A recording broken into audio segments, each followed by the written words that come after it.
you're dumped. At least that's what it feels like when a client doesn't reply to that quotation you sent them. Stop crying your heart out.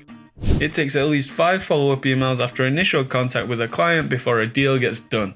Pull yourself together, get behind that keyboard and use our follow-up email templates to maximize your chances of a reply. Tips and tricks you need for follow-up emails for sales.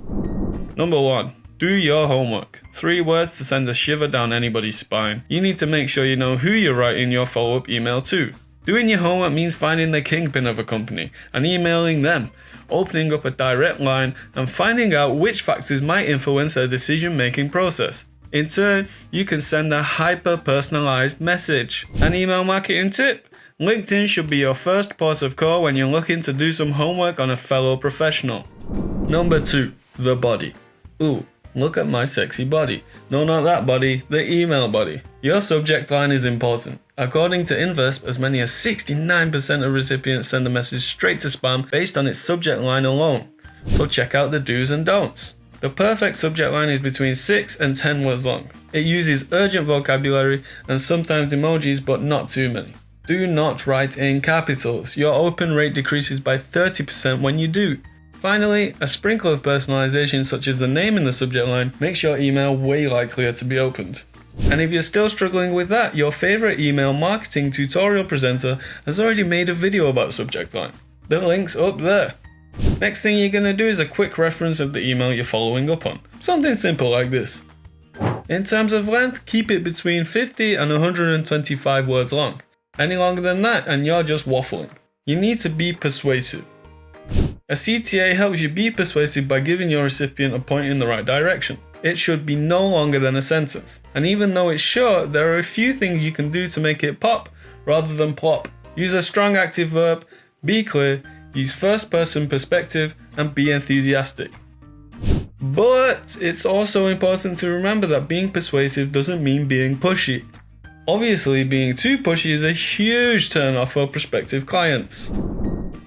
Tip number 3, time it right. So, how long before I can follow up with a client without seeming too pushy? As a rule, keep it between 3 and 5 days. Any sooner and you're just being needy. Any longer, that ship might have sailed. Oh, and would you look at that, it's NetHunt coming through once again with even more time tips. We're absolutely full of them. The best day to send an email is Tuesday, then Wednesday followed by Thursday. Apparently, the most common time of day for people to check their inbox is between 5 AM and 6 AM. Which I don't get, but hey, I'm not everybody else. A random time is also better than a rounded one. It makes you look way cooler. Number 4, CRM. Good customer relationship management systems give users the opportunity to create fully customizable email campaigns and track the performance of individual emails. If a follow-up is successful, it should never be the final step in your sales process. You can track things like views and interactions. CRM systems are multifaceted, diverse tools to help you map your customer journey. They give users unparalleled access to tools to streamline and align the different arms of your business, automate, manage, and report on their pipelines, centralize customer databases, and ultimately boost revenue to glorious levels. Check out NetHunt CRM in the link in the description. Number 5, templates. This is what you've all been waiting for. They're available by following the link in the description, but if you're looking for some more ideas for your impending follow-up, then look no further. Here are 5 follow-ups for different situations that you can use. Template number 1. When you're ready to book a live demo in to push them over the line. Template number 2. When you want to apply some friendly, time-based pressure. Template number 3, when you've got all the answers but no questions. Template number 4, when you're the nicest sales rep in town.